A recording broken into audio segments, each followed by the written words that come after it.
กรา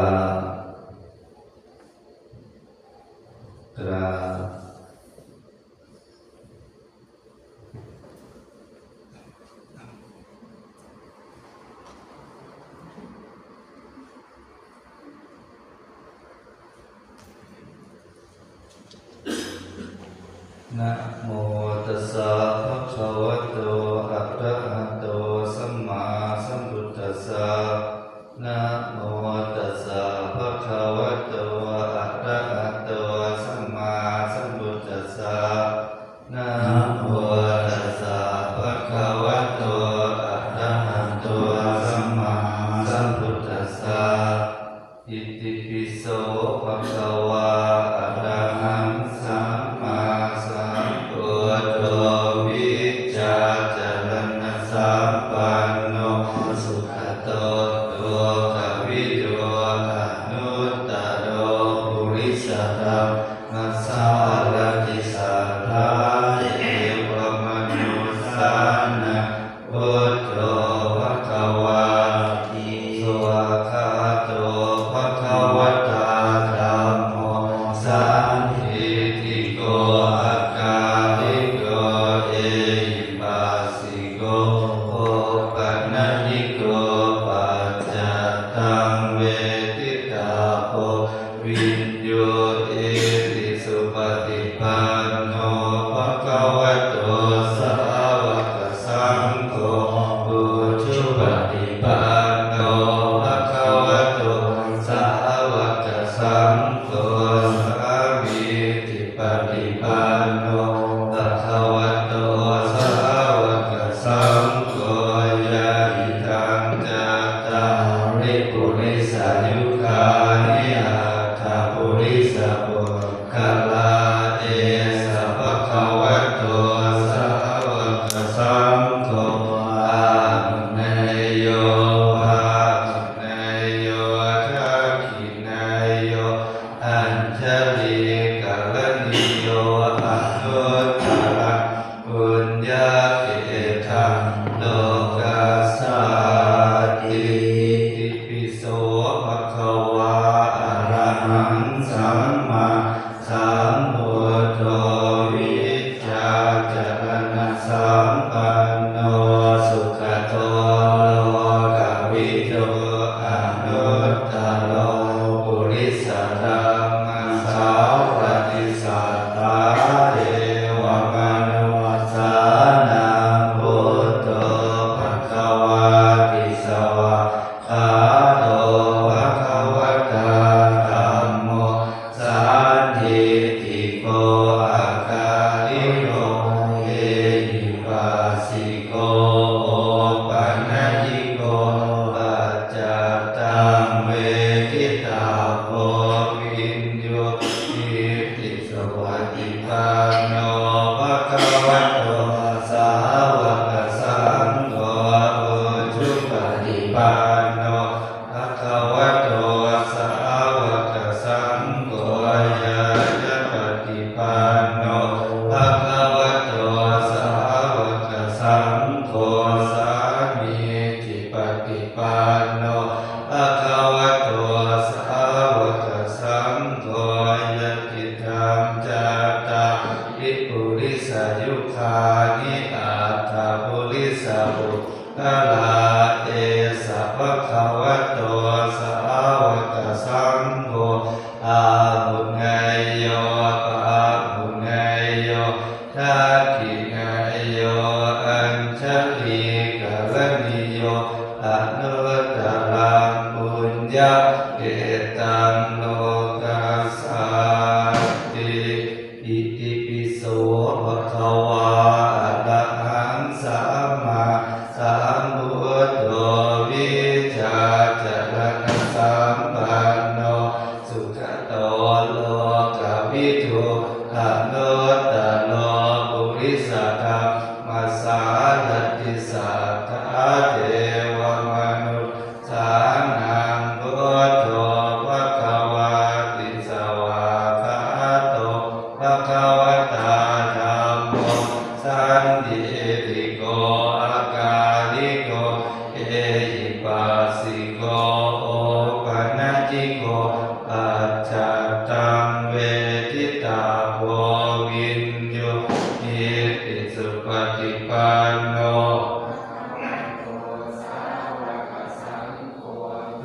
สุปฏิปันโนภะคะวะโตสาวกสังโฆยายะปฏิปันโนภะคะวะโตสาวกสังโฆยะติตังจัตตานิปุริสายุคานิอัตถปุริสโภคลาเอสะภะคะวะโตสาวกสังโฆอาหุเนยโยปาหุเนยโยทักขิเนยโยอัญชลีกรณิโย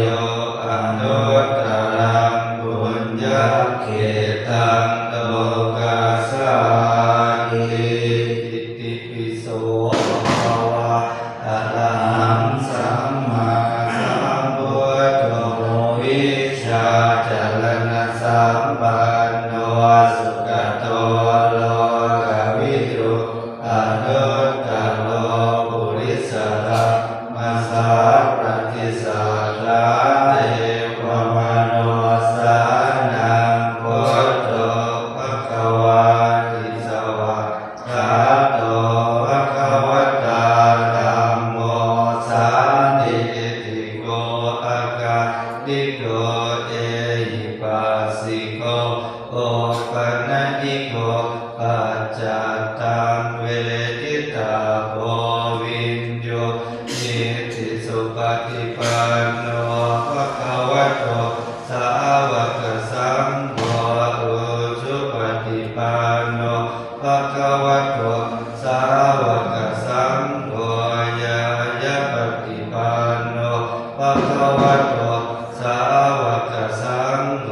สามีจิปฏิปันโนภะคะวะโตสาวกสังโฆยะติตังจัตตาริปุริสายุคานิอัตถปุริสโภคลาเยสะภะคะวะโตสาวกสังโฆ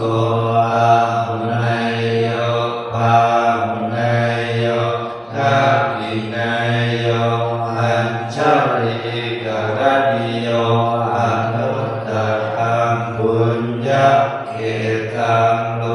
กัสสามิอิติปิโสภะคะวะอะระหังสัมมาสัมพุทโธวิชชาจรณะสัมปันโน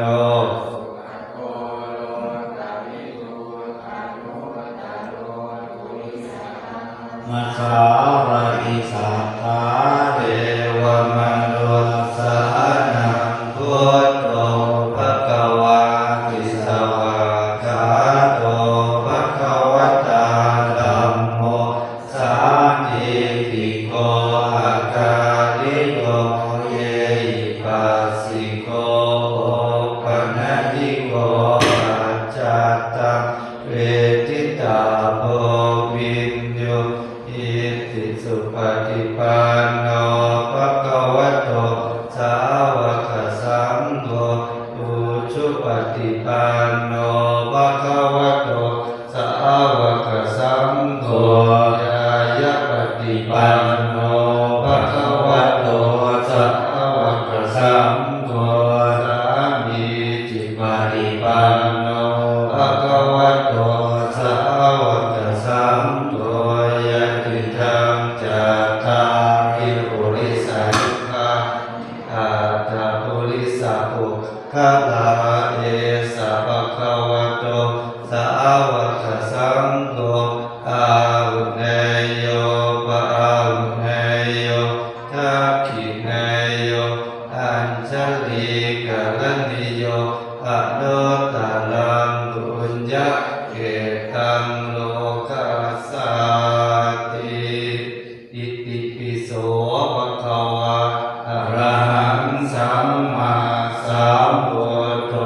วิชชาจรณะสัมปันโนสุขโตโลกวิทูอนุตตโร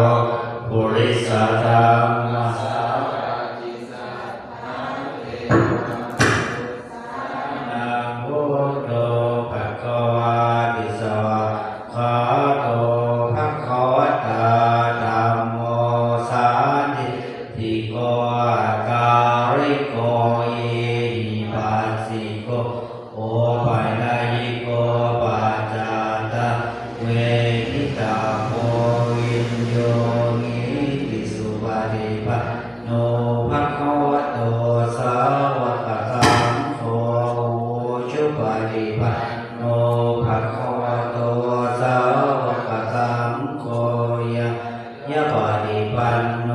ภะคะวะโตสาวกสังโฆสามีจิปฏิปันโนภะคะวะโตสาวกสังโฆยะติตังจัตตาริปุริสายุคานิอาภาปุริสาปุคละเอสะภะคะวะโต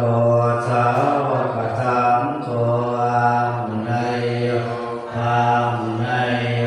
รักขินะโยอัญชริกรณิโย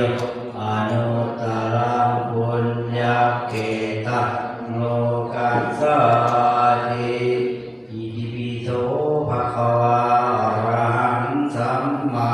สัมพุทโธวิชชาจารณะปันโนสุขโตโลกวิทูอนุตตโร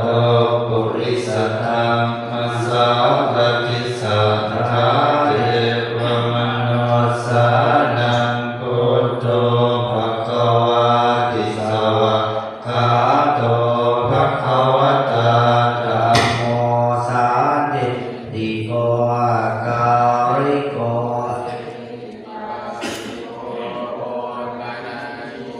อาจาตังเวทิตาโพวิญโยหิติสุปฏิปันโนภะคะวะโตสาวกสังโฆสุปฏิปันโนภะคะวะโตสาวกสังโฆยายะปฏิปันโนภะคะวะโตสาวกสังโฆสามีจิปฏิปันโนภะคะวะโตสาวกสังโฆยะติตังจัตตาริปุริสายุคานิอาภาปุริสาปุคละเยสัพพะคะวะโตสาวกสังโฆอาหุนายโยปะหุนายโยรักขินะโยอัญชริกรณิโยอนุตตรังปุญญเกตังโลกัสสติอิติปิโสภะคะวะอะระหังสัมมาสัมพุทโธวิชชาจารณะสัมปันโนสุขโตโลกวิทูอนุตตโรปุริสธรรมสารติสัทธามโนสานังพุทโธภะคะวะติสวะคาโตอันนี้โกอาการิโกเยหิปัสสิโอปัจจตังเวโยหิติสุปฏิปันโนภะคะวะโตสาวกสังโฆ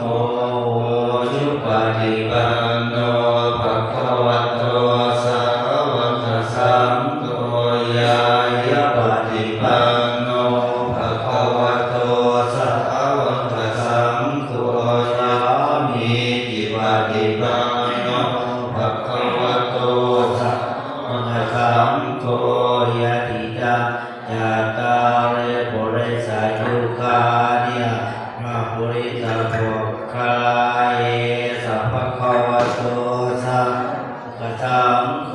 อาหุนายโยปะหุนายโยรักขินะโยอัญชริกรณิโยอนุตตรังปุญญเกตังโลกัสสติอิติปิโสภะคะวะอะระหังสัมมาสัมพุทโธวิชชาจารณะสัมปันโนสุขโตโลกวิทูอนุตตโรปุริสธรรมสารติสัทธาเทวมนุสสานังพุทโธภคะวะติสวะคาโตภคะวะตาธัมโมสันติติโกอาการิโกเอหิปัสสิโกโอปัญญิโกปัจจตังเวทิตาโพวิญโยหิติสุปฏิ ปันโนภะคะวะโตสาวกสังโฆอุชุปฏิปันโนภะคะวะโตสาวกสังโฆยายะปฏิปันโนภะคะวะโตสาวกสังโฆสามีจิปฏิปันโนภะคะวะโตสาวกสังโฆอริยติธรรมจัตตาริปุริสยุคานิอัตถปุริสบุคคลาเอสะภะคะวะโตสาวกสังโฆอาหุเนยโยปาหุเนยโยทักขิเนยโยอัญชลีกัลลิโยอนุตตรังปุญญาเกตังโลกัสสติอิติปิโสภะคะวะอะระหังสัมมาสัมพุทโธวิชชาจารณสัมปันโนสุขโตอนุตตโรปุริสธรรมสารติสัทธาเทวมนุษย์สานังพุทโธภะคะวาติสวะคาโตภะคะวะตาธัมโมสันติติโกอาการิโกเอหิปัสสิโกโอปัญญิโกปัจจตังเวทิตาโพวินโยหิติสุปฏิปันโนภะคะวะโตสาวกสังโฆอุชุปฏิปันโนภะคะวะโตสาวกสังโฆยายะปฏิปันโนภะคะวะโตสาวกสังโฆสามีจิปฏิปันโนภะคะวะโตสาวกสังโฆจัตตาริปุริสยุคานิอัตถปุริสบุคคลาเอสะภะคะวะโตสาวกสังโฆอาหุเนยโยปาหุเนยโยทักขิเนยโยอัญชลีกัลลิโยอนุตตรังปุญญาเกตังโลกัสสติอิติปิโสภะคะวะอะระหังสัมมาสัมพุทโธวิชชาจารณสัมปันโนสุขโตโลกวิทูอนุตตโรปุริสธรรมสารติสัทธาเทวมนุษย์สานังพุทโธภะคะวาติสวะคาโตภะคะวะตาธัมโมสันติติโกอาการิโกเอหิปัสสิโกโอปัญญิโกปัจจตังเวทิตาโพวินโยหิติสุปฏิปันโนภะคะวะโตสาวกสังโฆอุชุปฏิปันโนภะคะวะโตสาวกสังโฆ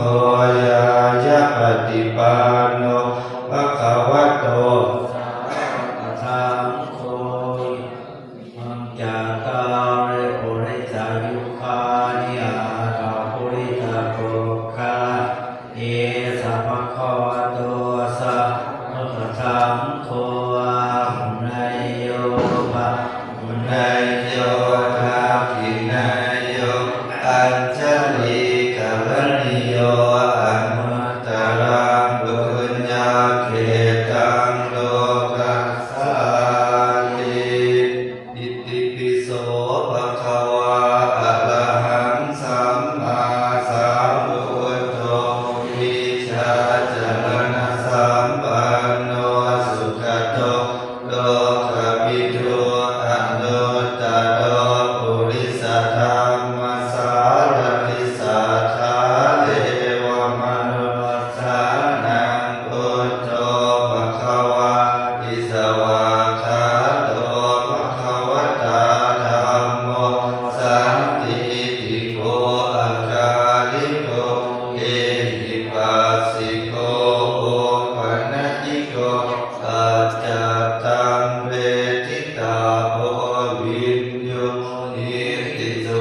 ฏิปันโนภะคะวะโตสาวกสังโฆอุชุปฏิปันโนภะคะวะโตสาวกสังโฆญาญาปฏิปันโนภะคะวะโตสาวกสังโฆสามีจิปฏิปันโนภะคะวะโตสาวกสังโฆยะติตังจัตตาริปุริสยุคานิอาตาปุริสปุคลาเอสะภะคะวะโตสาวกสังโฆอาหุเนโยอาหุเนโยทักขิเนโยอัญชลิกรณิโยอนุตตรังปุญญเอตังโลกัสสาติอิติปิโสภะคะวะอะระหังสัมมาสัมพุทโธวิชชาจรณะสัมปันโนสุขโตโลกวิทูอนุตตโรปุริสธรรมสารติสัทธาเทวมนุษย์สานังพุทโธภะคะวะติสวากขาโตภะคะวะตาธัมโมสันติติโกอาคาลิโกเอหิปัสสิโกโอปันติโกปัจจตังเวทิตาโพวิญโยอิติสุปฏิปันโนภะคะวะโตสาวกสังโฆอุชุปฏิปันโนภะคะวะโตสาวกสังโฆญาญาปฏิปันโนภะคะวะโตสาวกสังโฆสามีจิปฏิปันโนภะคะวะโต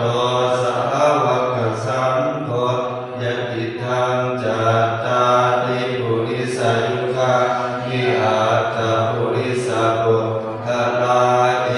สะภะคะวะโตสาวกสังโฆปาหุเนโย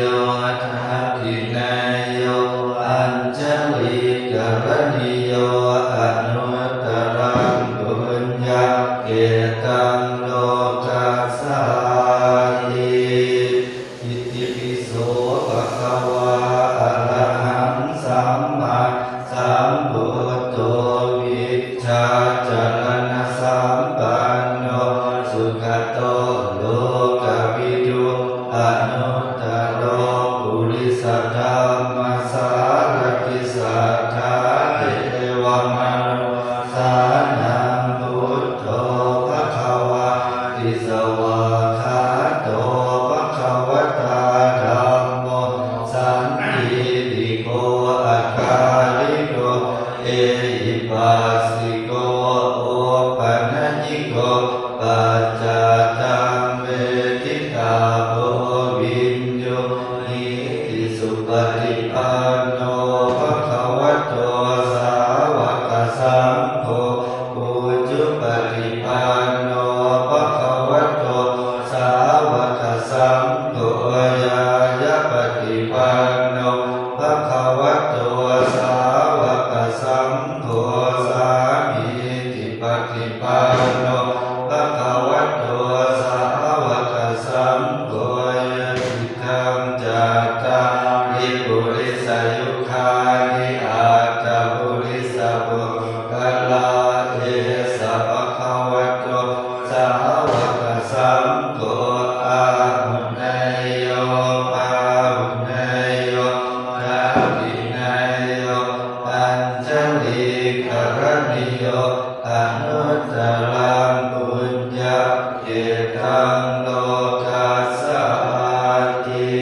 ฏิปันโนภะคะวะโตสาวกสังโฆอุชุปฏิปันโนภะคะวะโตสาวกสังโฆยายะปฏิปันโนภะคะวะโตสาวกสังโฆสามีจิปฏิปันโนภะคะวะโตสาวกสังโฆยะติทังจัตตาริปุริสยุคานิอาตาปุริสปุอาราเอสะภะคะวะโตสาวกสังโฆอานุเนโยอานุเนโยวัฏฐากิเนโยอัญจลิกาลนิโยอนุตตรังปุญญาเอตังโลกัสสาติอิติปิโสภะคะวะอะระหังสัมมาสัมพุทโธวิชชาจรณะสัมปันโนสุขโตโลกวิทูอนุตตโรปุริสธรรมสารติสัทธาเทวมนุษย์สานังพุทโธภะคะวะติสวาคาโตภะคะวะตาธัมโมสันทิติโกอาการิโกเอหิปัสสิโกโอปันติโกปัจจตังเวทิตาโภวินโยวิปิสุปฏิปันโนภะคะวะโตสาวกสังโฆอุจุปฏิปันโนภะคะวะโตสาวกสังโฆยายะปฏิปันโนภะคะวะโตสาวกสังโฆสามีจิปฏิปันโนภะคะวะโตสาวกสังโฆยะติทังจัตตาริปุริสยุคานิอาตาปุริสปุอาลาเอสะภะคะวะโตสาวกสังโฆอาหุเนโยอาหุเนโยทักขิเนโยอัญชลิกาลนิโยอนุตตรังบุญญาเอตังโลกัสสาติอิติปิโสภะคะวะอะระหังสัมมาสัมพุทโธวิชชาจรณะสัมปันโนสุขโตโลกวิทูอนุตตโรปุริสธรรมสารติสัทธาเทวมนุษย์สานังพุทโธภะคะวะติสวะหาโตภะคะวะตาธัมโมสันทิติโกอาการิโกเอหิปัสสิโกโอปันญิโกปัจจ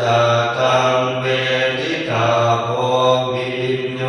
อิติสุปฏิปันโนภะคะวะโตสาวกสังโฆอุจุปฏิปันโนภะคะวะโตสาวกสังโฆยายะปฏิปันโนภะคะวะโตสาวกสังโฆสามีจิปฏิปันโนภะคะวะโตสาวกสังโฆยะติทังจัตตาริปุริสยุคานิอาตาปุริสปุอาราเอสะภะคะวะโตสาวกสังโฆอาหุเนโยปาหุเนโยทักขิเนโยอัญชลิกาลนิโยอนุตตรังบุญญาเอตังโลกัสสาติอิติปิโสภะคะวะอะระหังสัมมาสัมพุทโธวิชชาจรณะสัมปันโนสุขโตโลกวิทูอนุตตโร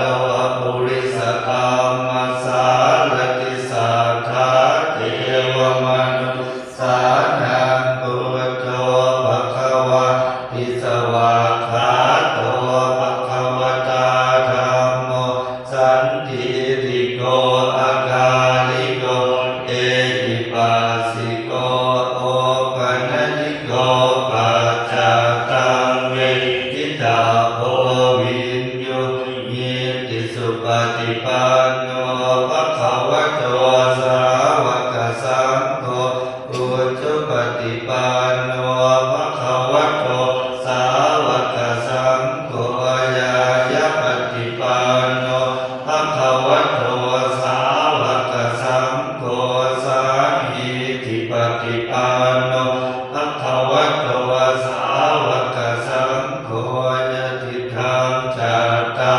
ริปุริสยุคานิอาตาปุริสปุทาราเอสะภะคะวะโตสาวกสังโฆอาหุเนยโยปาหุเนยโยทักขิเนยโยอัญชลีกรณีโยอนุตตรังบุญญาเอตังโลกัสสาติอิติปิโสภะคะวะอะระหังสัมมาสัมพุทโธวิชาจรณะสัมปันโนสุขโตโลกวิทูอนุตตโรปุริสคัมมัสสารติสัทธาเทวมนุษย์สานังพุทโธภะคะวะอิสวาคาโตภะคะวะตาธัมโมสันทิติโกอาคายิโกเอหิปัสสิโกโอปัญญิโกปัจจตังเวทิตาโพวินโยอิติสุปฏิปันโนภะคะวะโต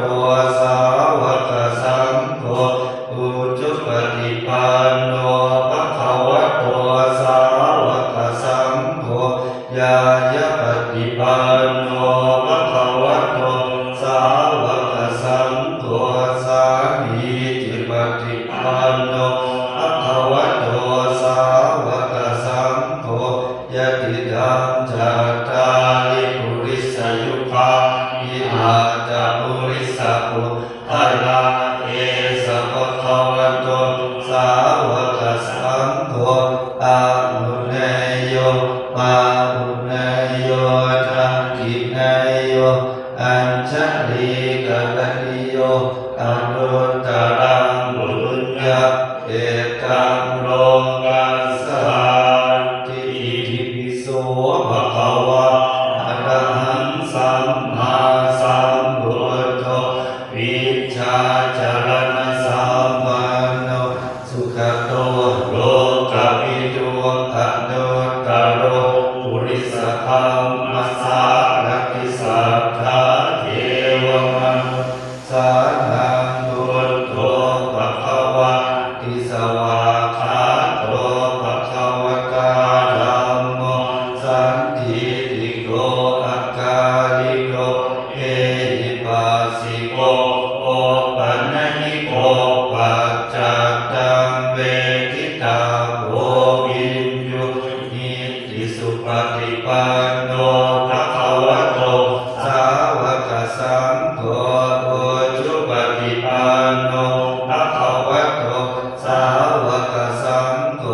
ยายะปฏิปันโนภะคะวะโตสาวกสังโฆสามีจิปฏิปันโนภะคะวะโตสาวกสังโฆยะติธังจัตตาริปุริสยุคานิอาตาปุริสปุทาราเอสะภะคะวะโตสาวกสังโฆอาหุเนยโยปาหุเนยโยทักขิเนยโยอัญชลีกรณีโยอนุตตรังบุญญาเอตัง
กัสสะติติปิโสภะคะวะอะระหังสัมมาสัมพุทโธวิชชาจารณะสัมปันโนสุขโตโลกวิทูอนุตตโรปุริสธรรมสารติสัทธาเทวมนุษย์สานังพุทโธภะคะวะอิสวาคาโตภะคะวะตาธัมโมสันทิฏฐิโกอะคาลิโกเอหิปัสสิโกโอปัญญิโกปัจจตังเวทิตาโพวิญญุนิติสุปฏิปันโนภะคะวะโตสาวกสังโฆอุชุปฏิปันโนภะคะวะโตสาวกสังโฆญาญาปฏิปันโนภะคะวะโตสาวกสังโฆสามีจิปฏิปันโนภะคะวะโตสาวกสังโฆญาติธรรมจัตตาริปุริสยุคานิอาตาปุริสปุคลาเอสะภะคะวะโตสาวกสังโฆอาหุเนโยปาหุเนโยทัพทิเนโยอัญชลิกรณิโยอนุตตรบุญญาเอตังโลกัสสะติทิปิโสภะคะวะอะระหังสัมมาสัมพุทโธวิชชาจารณะสัมปันโนสุขโตโลกวิทูอนุตตโรปุริสธรรมสารติสัทธาเทวมนุษย์สานังพุทโธภะคะวะติสวากขาโตภะคะวะตาธัมโมสันทิฏฐิโกอะคาลิโกเอหิปัสสิโกโอปัญญิโกปัจจตังเวทิตาโพวิญญุนิติสุปฏิปันโนภะคะวะโตสาวกสังโฆอุชุปฏิปันโนภะคะวะโตสาวกสังโฆญาญาปฏิปันโนภะคะวะโตสาวกสังโฆสามีจิปฏิปันโนภะคะวะโตสาวกสังโฆญาติธรรมจัตตาริปุริสยุคานิอาตาปุริสปุคลาเอ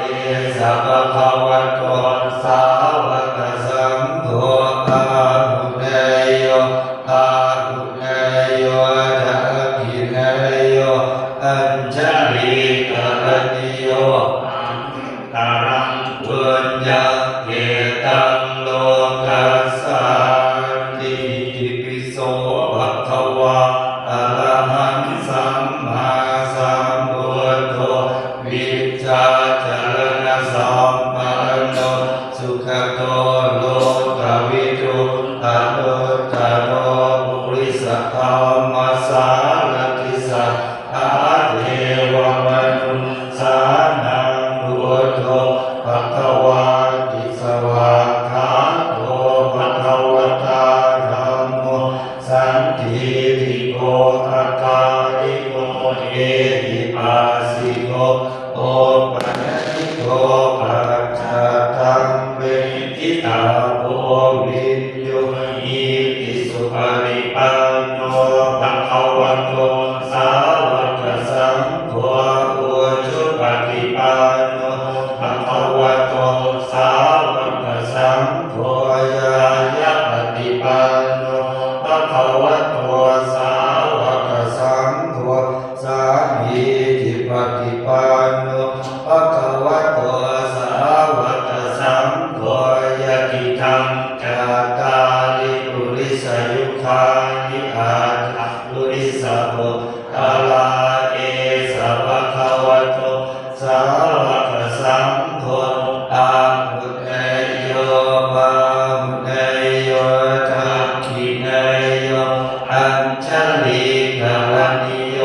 อนุตตรังปุญญ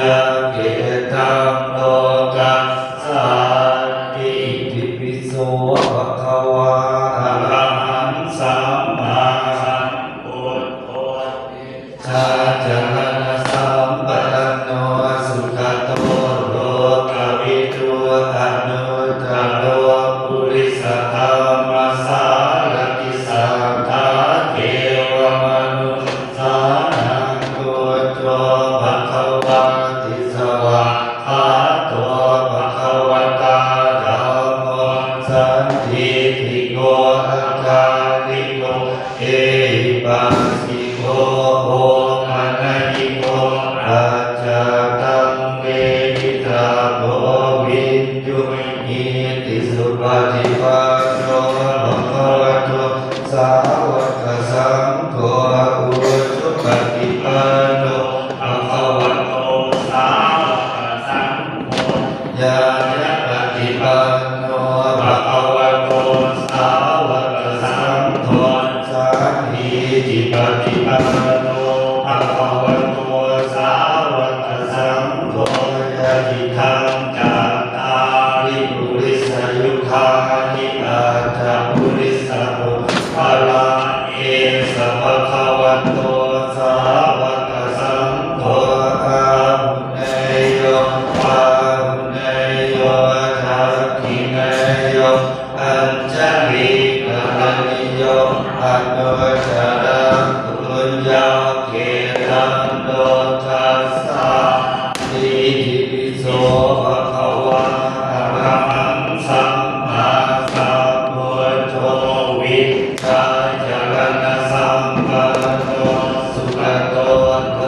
กวิทูอนุตตโรปุริสธรรมสารติสัทธาเท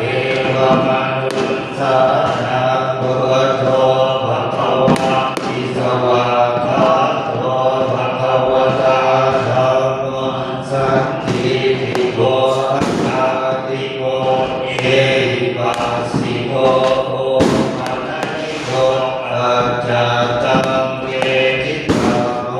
วินโยอิติสุปฏิปันโนภะคะวะโตสาวกสังโฆอุชุปฏิปันโนภะคะวะโตสาวกสังโฆญาญาปฏิปันโนภะคะวะโตสาวกสังโฆสามีทิปฏิปันโนภะคะวะโตสาวกสังโฆญาติทังจัตตาริปุริสยุคานิอาจาปุริสปุพลาเอสภะคะวะโตสาวกสังโฆอาหุเนโยอาหุเนโยทักขิเนโยอัญชลิกรณิโยอนุตตรังปุญญเกตังโลกัสสาติอิติปิโสภะคะวะอะระหังสัมมาสัมพุทโธวิชชาจรณะสัมปันโนสุขโตโลกวิทูอนุตตโรปุริสธรรมสารติสัทธาเทวมนุษย์สานังพุทโธภะคะวะติสวะหาโตภะคะวะตาธัมโมสันทิฏฐิโกอาคาลิโกเอหิปัสสิโกโอปัญญิโกปัจจตังเวทิตาโพวินโยอิติสุปฏิปันโนภะคะวะโตสาวกสังโฆอุชุปฏิปันโนภะคะวะโตสาวกสังโฆญาญาปฏิปันโนภะคะวะโตสาวกสังโฆสังฆิทิปฏิปันโนภะคะวะโตสาวกสังโฆญาติทังจัตตาริปุริสยุคานิอาจาปุริสปุพลาเอสภะคะวะโตสาวกสังโฆอาหุเนโยอาหุเนโยทักขิเน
ปันโน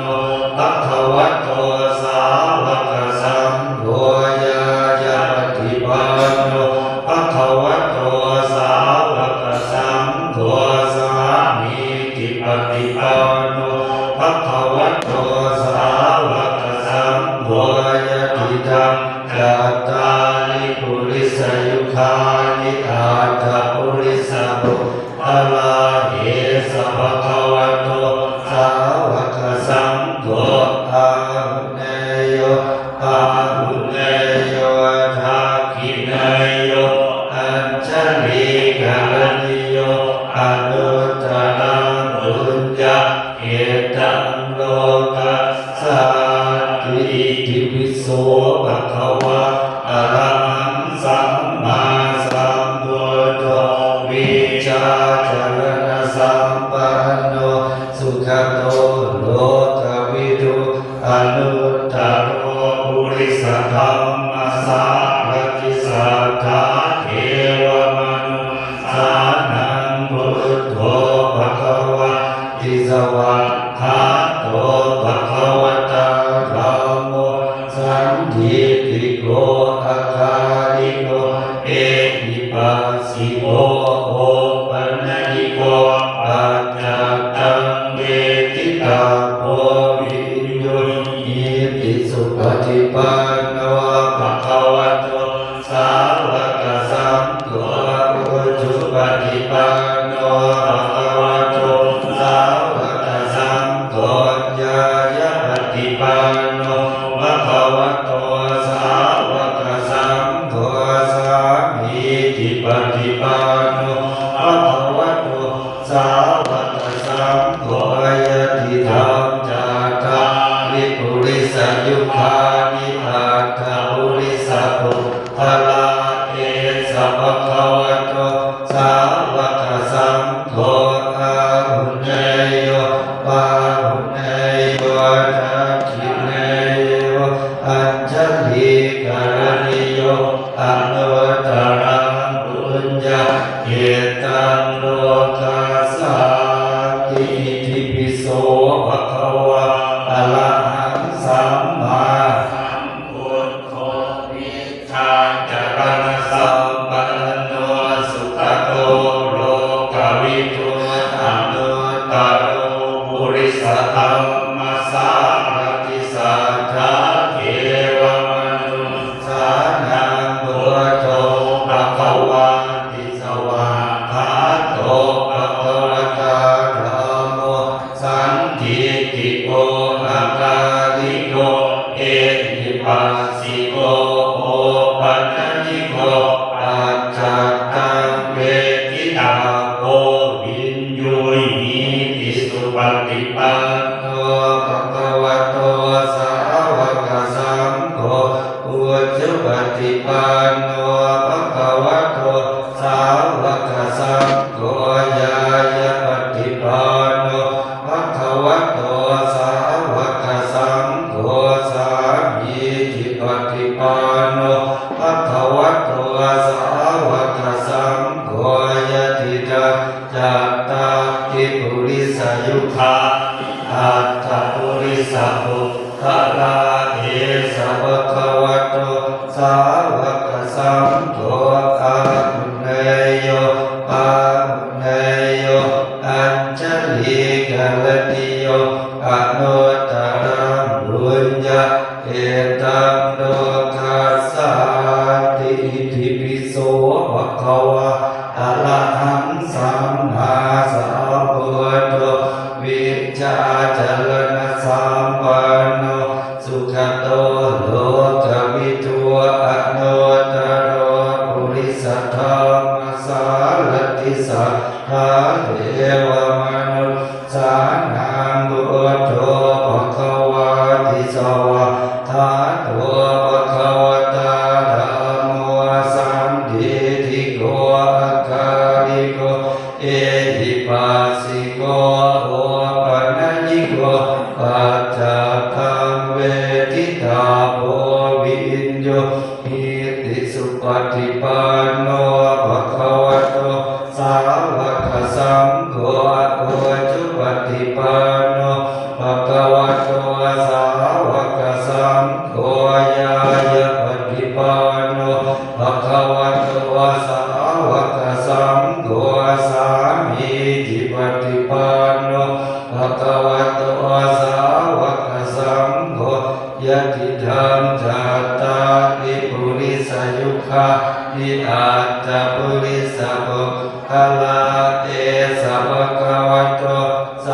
วกสังโฆ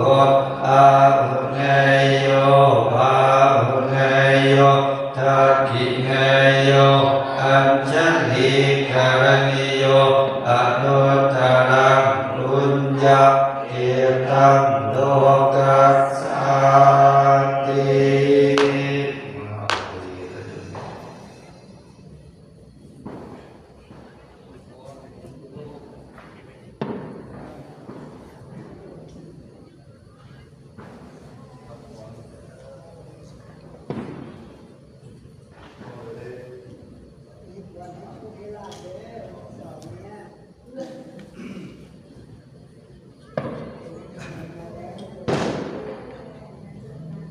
ยะถาวะริวหาปุราปะริปุเรนติสาคลัง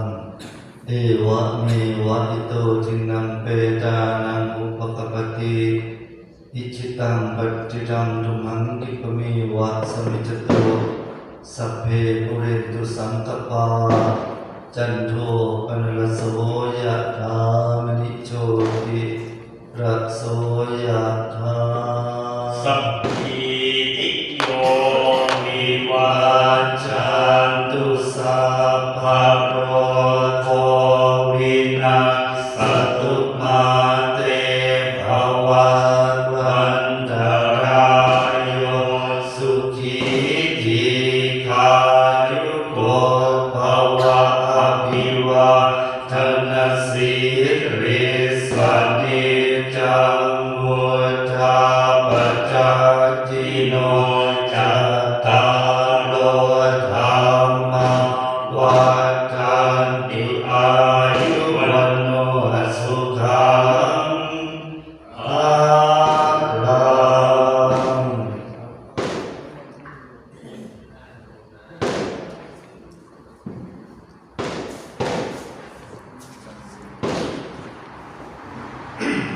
น้ำพุทธมนต์จากพระสังฆราชชยันโตโพธิยาโมเลสักกายานังนันทิวัตโนเอวังตวังวิชโยโมหิชยาสุจยามันทะเลอัปปาราชิตาปันลังเกสิเสปัทวิโกกะเตอภิเสเกสัพพะพุทธานังอัคคาปะโตปะโมทติสุนันทาตังสุมังคลังสุปาภาตังสุโหติตังสุขันโนสุมาโหโตจะสุยินังธัมมัจจังอิสุปะทักขินังกายกรรมังวาจากรรมังปะทักขินังปะทักขินังมโนกรรมังปฏิทิเตปะทักขินังปะทักขินังนิกาตวานลพันตเตปะทักขิเน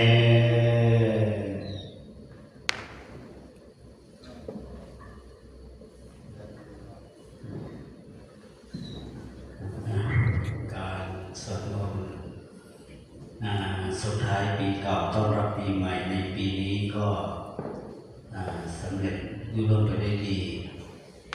ก็อนุโมทนาบุญกับญาติโยมที่มาในวันนี้ขอให้มีแต่ความสุขความเจริญปราศจากโรคภัยไข้เจ็บ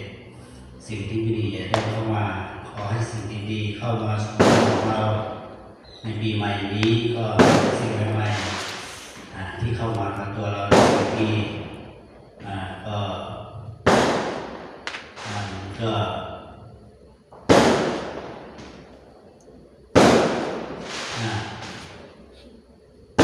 เวลาเราขอรับเนาะโยมอาตมาก็จะขอให้พรโยมจงมีแต่ความสุขความเจริญในปีใหม่นี้ และขอให้ทำกิจการงานทุกอย่างให้สำเร็จรุ่งเรืองไปด้วยดี มีเงินมีทองใช้จ่ายไม่ขัดสนมีแต่สิ่งดีๆเข้ามาขอให้รวยๆเฮงๆถูกหวยแล้วก็เดินทั้งผู้ทุกคนเด้อ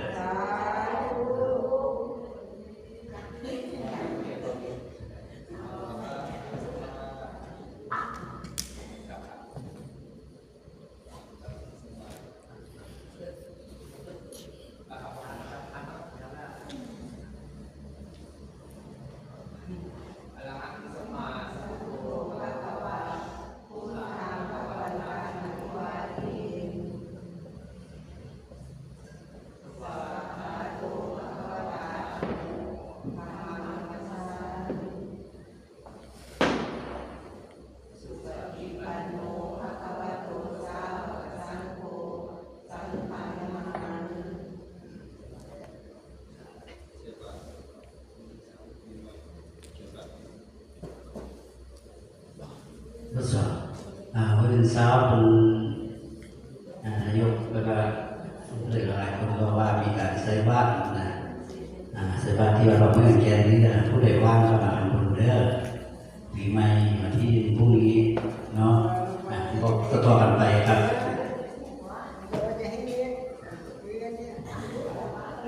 เ